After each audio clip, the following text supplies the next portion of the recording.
শাকটা মোটামুটি সবাই পছন্দ করে, কম বেশি শাক পছন্দ করে না আমার কাছে মনে হয় এমন মানুষ খুঁজে পাওয়াই দুষ্কর। আজকে বাসায় দুপুরের খাবারের মেনুতে শাক ছিল, বাট এই শাকটা অন্যান্য শাকের চাইতে অনেক বেশি স্পেশাল।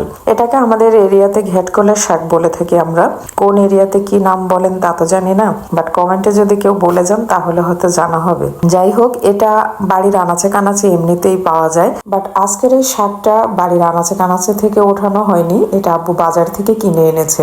এই তো এই শাক ভাজার প্রসেসটা আমি একটু বলে দিচ্ছি। শাকটা ফার্স্টে সুন্দরভাবে কেটে ধুয়ে পরিষ্কার করে নেওয়া হয়েছে, দেন পানি ঝরানোর পর এটাকে সেদ্ধ করা হয়েছে। জাস্ট একটু লবণ দিয়ে সেদ্ধ করার পর আবার পুনরায় পানি ছেঁকে এটাকে ব্লেন্ডারে ব্লেন্ড করে নেওয়া হয়েছে। তারপরে এই তো কড়াই বসানো হয়েছে চুলাতে। এখানে মাংসের যাবতীয় যা যা মশলা A to Z সবকিছুই দিতে হবে। আদা রসুন বাটা, গরম মশলা, জিরা এবং ধনিয়া বাটা, তারপরে লবণ, হলুদ, মরিচ, সবকিছুই। মরিচটা এখানে কাঁচামরিচ ইউজ করতে হবে, রসুনটা আপনি চাইলে দু এক টুকরো আস্ত রসুনও ইউজ করতে পারেন, আর বাটা রসুন তো ইউজ করতেই হবে, মাস্ট বি, কারণ শাক মানেই রসুন। এরপরে শুকনো মরিচ, এটা জাস্ট কেউ যদি পছন্দ করে থাকেন সেটা আস্ত দিতে পারেন। আমাদের বাসার সবাই খুবই পছন্দ করে এটা, যে কারণে সব শাকের মধ্যে আমরা দেওয়ার চেষ্টা করি ভেজে। তারপরে শুকনো মরিচ আস্ত, এটা শাকের সাথে খেতে অনেক বেশি মজা লাগে।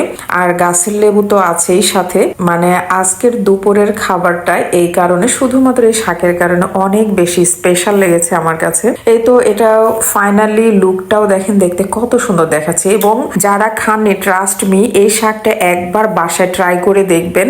শাক লাভার যারা, তারা অন্যান্য শাকের চাইতে এই শাকটাকে, এটা আমার বিশ্বাস যে এটা আপনার শাকের প্রায়োরিটি লিস্টে এটাই থাকবে।